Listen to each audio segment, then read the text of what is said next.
Olá a todos e todas. Vamos fazer uma revisão. É um vídeo rápido, tá, gente? Para lembrar sobre o que vai cair na sua recuperação, quem for fazer, né? Lembrando que o assunto é o mesmo assunto da tua quarta avaliação, ou seja, Brasil colonial, tá? Produção açucareira, escravidão, não é isso? Pois bem, gente. Primeiras características gerais, né, desse período colonial, nós temos uma colônia de exploração, que é o Brasil. Ele vai servir de fornecimento para gêneros inexistentes na Europa, como por exemplo a cana-de-açúcar, né, o próprio açúcar que não existe na Europa de maneira abundante. Nós temos a monocultura, que é exatamente a produção de um tipo só de produto, que vai ser o açúcar nesse primeiro momento, tá? Na primeira forma de exploração da terra, que será a plantação canavieira para a produção do açúcar, ou seja, monocultura é a grande produção de um só produto, tá? A agroexportação, que é para onde o mercado que eles visavam, né, essa produção de açúcar visava o mercado externo, né, no caso a Europa, o latifúndio, que são essas grandes extensões de terra, né, as grandes fazendas, os grandes engenhos de plantação de açúcar, de cana, e o escravismo, que é a forma de mão de obra que vai fazer essa manutenção, né, que vai botar para funcionar toda essa indústria do açúcar, né, essa indústria canavieira, tá? E por último, nós temos a característica principal, que é o pacto colonial, que é o monopólio de comércio da metrópole, que no caso Portugal, sobre a sua colônia, que seria o Brasil, né? Então, é uma obrigatoriedade que o Brasil tem como colônia de negociar, comprar somente produtos industrializados, né, ou manufaturados de Portugal, né? Não pode comprar de outro país, a não ser Portugal, tá bom? Assim como não pode ser vendido nada aqui do Brasil para outro país, tem que ser vendido para Portugal também, tá? Então, o Pacto Colonial ele se dá dessa maneira, tá, gente? Para lembrar, Brasil colônia, metrópole Portugal. A colônia envia matéria-prima para a metrópole envia, né, consumo, vende, né, essas manufaturas, tá? Isso existe um monopólio nessa relação de Portugal sobre o Brasil, tá? Isso é uma questão importante aí no Brasil colônia, tá?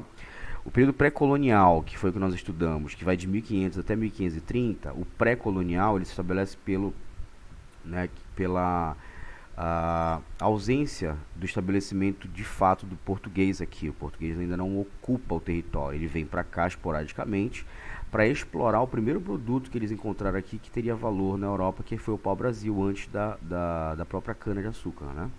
O pau-brasil ele era usado para fabricação de tintura, por isso ele era explorado, tá?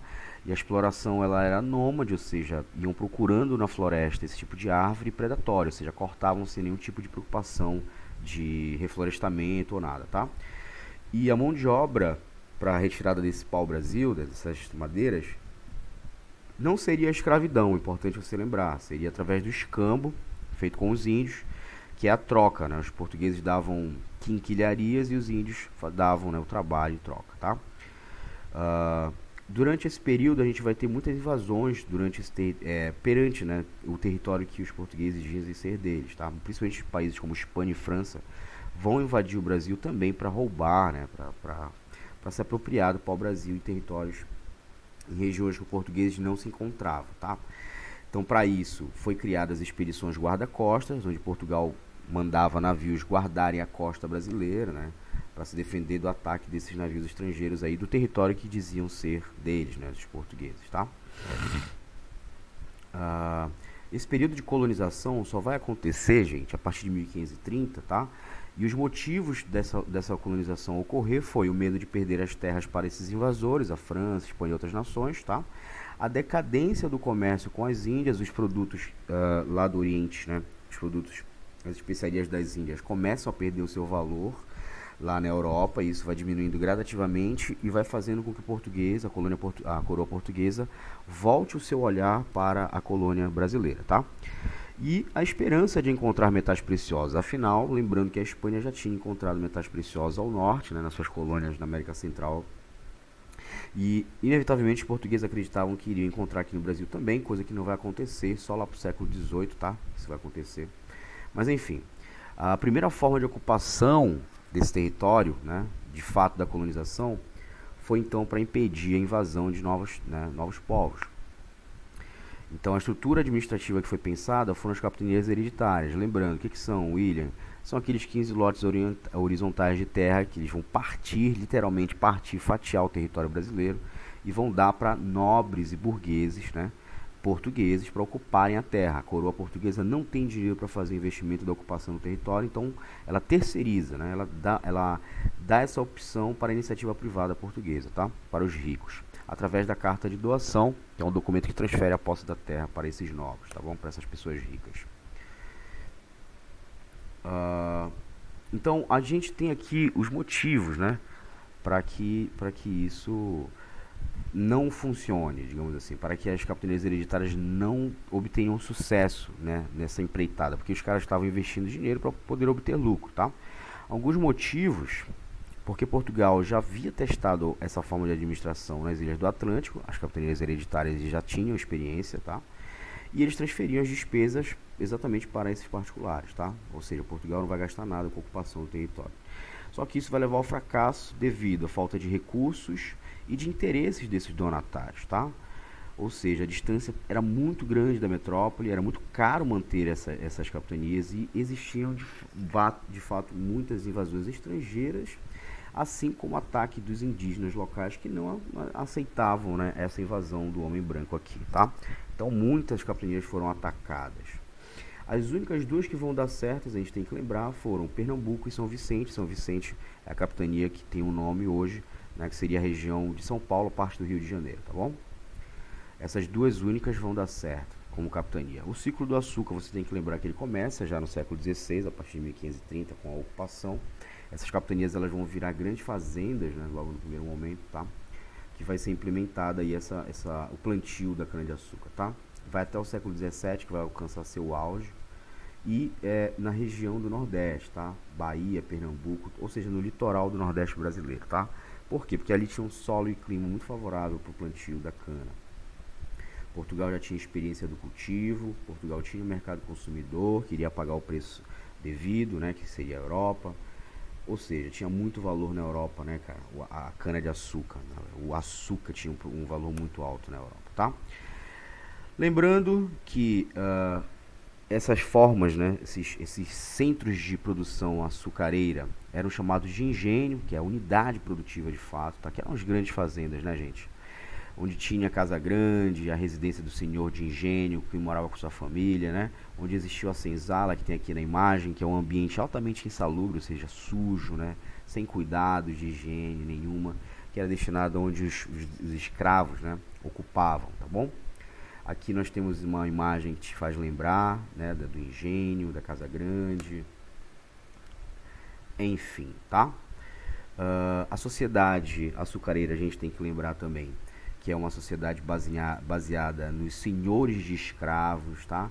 Nós tínhamos escravos, nós tínhamos um patriarcalismo muito forte. O que é isso, William?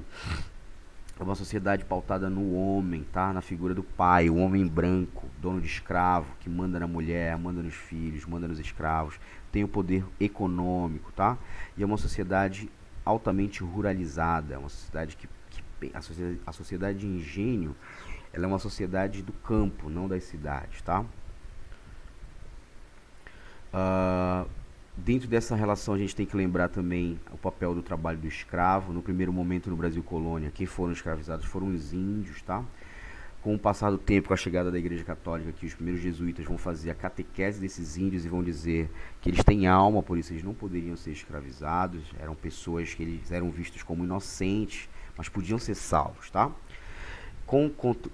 Consecutivamente vieram os primeiros negros da África, vão ser escravizados, vão ser a mão de obra utilizada de fato, né, em grande parte, na sua maioria, na plantação do açúcar, tá? É a mão de obra básica no Brasil. Todo o período colonial vai ser a escravidão negra africana, tá bom, gente?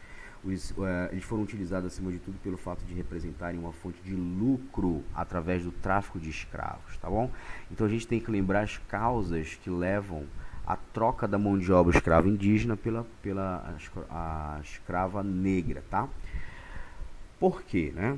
Primeiro, a gente tem a razão das epidemias, das fugas que eram mais fáceis para esses indígenas, porque eles conheciam né, o território, tá bom? Eles travavam muitas guerras ali porque eles residiam de fato, né, gente, naquela região, tá bom? Vai ter ação da Igreja Católica tentando defender, digamos assim, entre aspas, os indígenas dessa escravidão, mas ao mesmo tempo eles eram domesticados e catequizados e acabavam trabalhando também de graça para a Igreja Católica, tá? Então nós temos o motivo, o grande número de mortes por epidemia desse indígena quando ele ficava próximo do homem branco. Nós temos a ação da Igreja Católica que vai dizer que os indígenas têm alma, por isso podem ser salvos, e os negros não têm alma, por isso podem ser escravizados. E nós temos um fator importante também, que é o fator do lucro, né, que o tráfico, a venda desses seres humanos vai trazer tanto para a coroa portuguesa, que recebia por cada transação, cada venda de indivíduos, tá? Para, assim como para os negociantes de escravos portugueses, tá? Então, por esses motivos, a gente vai ter a troca da mão de obra escrava indígena pela negra, tá bom, gente? Lembrar também das formas de resistências negras que existiram na época, tá bom? Dá uma lida novamente aí no teu caderno das aulas anteriores e vamos estudar, que você vai conseguir tirar uma nota e se recuperar, tá bom? Abraço a todos e todas, tchau, tchau.